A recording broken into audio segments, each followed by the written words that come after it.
வாழ்க வளமுடன். Healing hands education healing centre தங்களை அன்புடன் வரவேற்கிறது. மைத்திரை முகூர்த்தம்னா என்ன?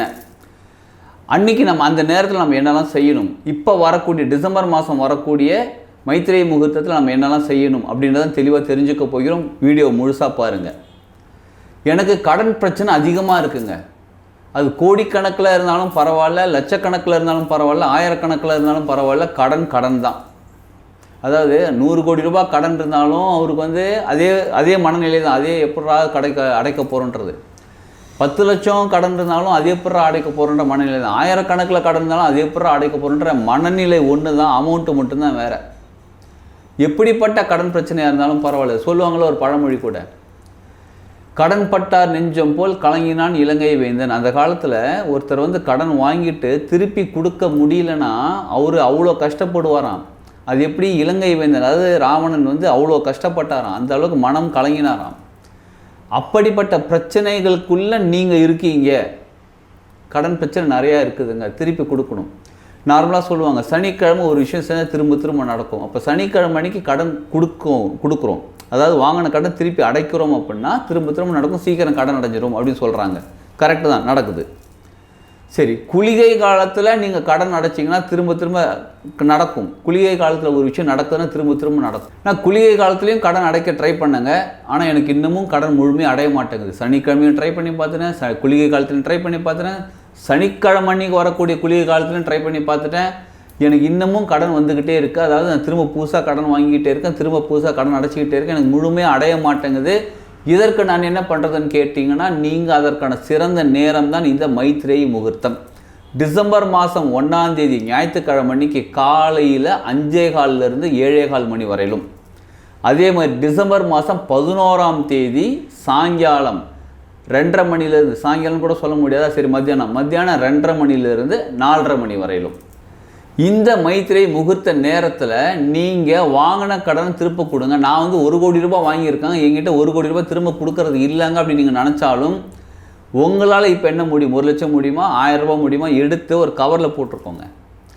இந்த கடன், அதாவது நான் வாங்கின கடன் திருப்பி தரதுக்காக நீங்கள் ஜிபே பண்ணுறேன் அந்த இதெல்லாம் வேணாம். ஒரு 1000 ரூபாய் நோட்டு எடுங்க. 1000 ரூபாய் நோட்டு இல்லையா, சரி 500 ரூபாய் நோட்டு எடுத்துக்கோங்க. உங்ககிட்ட என்ன இருக்கோ அதை எடுத்து ஒரு கவரில் போட்டு வச்சுக்கோங்க. கவரில் போட்டுட்டு, இந்த பணம் நான் யார்கிட்ட கடன் வாங்கணும்னா அவங்களுக்கு திருப்பி தரப்போகிறேன், அதற்காக நான் பணம் எடுத்து வைக்கிறேன்னு அந்த மைத்திரை முகூர்த்த நேரத்தில் எடுத்து வச்சுக்கோங்க.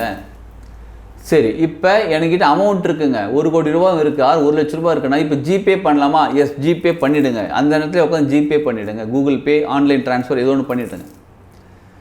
பண்ணிட்டீங்கன்னா இப்போ ஆரம்பிச்சிட்டிங்க. அந்த ஒரு விஷயம் ஆரம்பிக்கிறீங்க பாருங்கள், அதுதான் ரொம்ப முக்கியம். அதை ஆரம்பிச்சிட்டிங்க அப்படின்னா சீக்கிரமாகவே அந்த கடன் அடையக்கூடிய பொருளாதாரம் உங்களுக்கு வந்து சேர ஆரம்பிக்கும். நான் ஏற்கனவே கடன் அடைச்சிக்கிட்டு தாங்க இருக்கிறேன், இப்போ என்ன பண்ணலாம் அப்படின்றீங்களா? இப்பையும் நீங்கள் அந்த மைத்திரை முகூர்த்தத்தில் நீங்கள் அந்த கடன் கொடுங்க. சீக்கிரமாக அந்த கடன் அடைகிறதுக்கான உங்களுக்கு பொருளாதார தேவைகள் வந்து சேரும். அதாவது பொருளாதாரம் உங்களுக்கு வந்து சேர்ந்துக்கிட்டே இருக்கும். நீங்கள் கடனை சீக்கிரம் அடைச்சிடுவீங்க. நார்மலாக எப்படி தெரியுங்களா, எல்லோரோட வாழ்க்கையிலையும் கடன் எவ்வளோ வாங்கியிருந்தாலும் நம்ம வாழ்க்கைக்கு டே டு டே லைஃபுக்கு நம்ம என்ன தேவையோ அதெல்லாம் ஒதுக்கி வச்சுட்டு தான் மிச்சம் மீதி இருக்கிற பணம் தான் நம்ம கடனுக்கு திருப்பி கொடுக்க ட்ரை பண்ணுவோம். அப்போ உங்கள் பொருளாதார நிலை உயரும் போது உங்கள் வாழ்க்கைக்கு டே டு டே லைஃபுக்கு தேவையான பொருளாதாரம் கிடச்சும் கடன் அடைக்கிறதுக்கான பணமும் பொருளாதாரம் உங்களுக்கு கிடைக்க ஆரம்பிச்சு நீங்கள் கடன் அடைக்கிறது ஈஸியாகிடும். இந்த மைத்திரை முகூர்த்தத்தை பயன்படுத்திக்கோங்க. உங்கள் வாழ்க்கையில் இருக்கக்கூடிய அனைத்து கடன்களையும் அடைச்சிருங்க. இன்னொரு கடன், இது வந்து பொருளாதாரத்தில் வரக்கூடிய கடன். இது பொருளாதாரத்தில் வரக்கூடிய கடன் மட்டும் இல்லைங்க, நீங்கள் நன்றி கடன், யாராவது உங்களுக்கு நல்லது செஞ்சுருக்காங்க திரும்ப அவங்களுக்கு செய்யணும்னா இந்த மைத்திரை முகூர்த்தத்தில் அவங்களுக்கு நல்லது செய்யுங்க. அவங்க இப்போ எங்கே இருக்காங்கன்னு தெரியலங்க, பல வருஷத்துக்கு முன்னாடி எனக்கு நல்லது செஞ்சாங்க, எனக்கு இப்போ நான் நன்றி கடனோட இருக்கேங்க, அது எப்படிங்க திருப்பி கொடுக்குதுன்னு கேட்டிங்கன்னா மனசார ப்ரே பண்ணிக்கோ. அவங்க ரொம்ப நல்லா இருக்கட்டும், அவங்க குடும்பம் நல்லா இருக்கட்டும், அவங்க பரம்பரை நல்லா இருக்கட்டும், அவங்க வாழ்க்கை சிறப்பாக இருக்கட்டும், மனசார ப்ரே பண்ணிக்கோங்க. ஏன்னா உங்களுக்கு யாருன்னு தெரியல, உங்களுக்கு எப்பயோ யாரோ ஒரு உதவி செஞ்சுருப்பாங்க, நிச்சயமாக வாழ்க்கையில் நம்ம எல்லாருக்குமே செஞ்சுருக்காங்க. அவங்க நல்லா இருக்கட்டும்னு மனசார நீங்கள் ப்ரே பண்ணுங்கள். நிச்சயமாக அந்த கடனும் தீரும். ஏன்னா எந்த ஒரு கடன் வச்சுருந்தாலும் நம்மளால் வாழ்க்கையை முழுமையை அடைய முடியாது. நன்றி கடன் வச்சுருந்தா கூட முழுமையை அடைய முடியும். சரி, நன்றி கடன் ஓகே, பொருளாதார கடன் ஓகே, சிலருக்கு பித்ரு கடன் இருக்குது. நான் என்னோடய பாட்டிக்கு, எங்கள் தாத்தாவுக்கு, அவங்களுக்கு நான் செய்ய வேண்டியது செய்ய முடியலங்க. நான் வந்து சின்ன வயசில் எங்கள் அம்மா நான் ரொம்ப கஷ்டப்பட்டு வளர்த்தாங்க. நான் வந்து நல்ல லைஃப்பில் சூப்பராக டெவலப் ஆன பிறகு எங்கள் அம்மா நல்லபடியாக பார்த்துக்கணும்னு நினச்சேன். அதுக்குள்ளே அவங்க கிளம்பிட்டாங்க. எங்கள் அப்பா அம்மா யாரோ ஒருத்தங்க கிளம்பிட்டாங்க. இப்போ எனக்கு அவங்க மேலே எனக்கு ரொம்ப பாசமாக இருக்குது, நான் நல்லபடியாக வாழ்க்கையில் சிறப்பாக இருக்கிறேன், நல்ல வசதியோடு இருக்கிறேன், வசதி வாய்ப்பு எல்லாமே இருக்குது. ஆனால் இப்போ நான் அவங்களுக்கு என்ன செய்ய முடியல. இதையும் ஒரு கடனை தான் நினச்சி மனசில் பாரமாக வச்சுருக்கீங்க பாருங்கள். மனசார ப்ரே பண்ணிக்கோங்க, அவங்க நல்ல நிலை அடையட்டும். அவங்களும் எப்படியும் உங்களை பற்றி நினச்சிக்கிட்டு இருப்பாங்க. அவங்க அடுத்த பிறவி எடுத்திருந்தாலும் அவங்க நல்ல நிலை அடையட்டும். இல்லை அவங்க அடுத்த பிறவி எடுக்கல, நமக்கு தெரியாது அவங்க அடுத்த பிறவி எடுத்துட்டாங்களே எடுக்கலன்னு தெரியாது. உங்கள் மனசில் இருக்கக்கூடிய பாரத்தை இறக்கி வச்சுட்டு நீங்கள் நல்லா இருங்க. உங்கள் அப்பா அம்மா யாரோ அவங்கள பேரை சொல்லிட்டு இல்லை அவங்க உறவை சொல்லிவிட்டு நீங்கள் நல்லா இருங்க, சந்தோஷமாக இருங்க, மகிழ்ச்சியாக இருங்க, நீங்கள் அடுத்த நிலை வாழ்க்கையில் உயர்ந்து, அதாவது அவங்க நிலையிலேருந்து உயர்ந்துருவீங்கன்னு சொல்லி மனசார கொடுங்க. பித்ரு கடனும் அடைஞ்சு விடும்.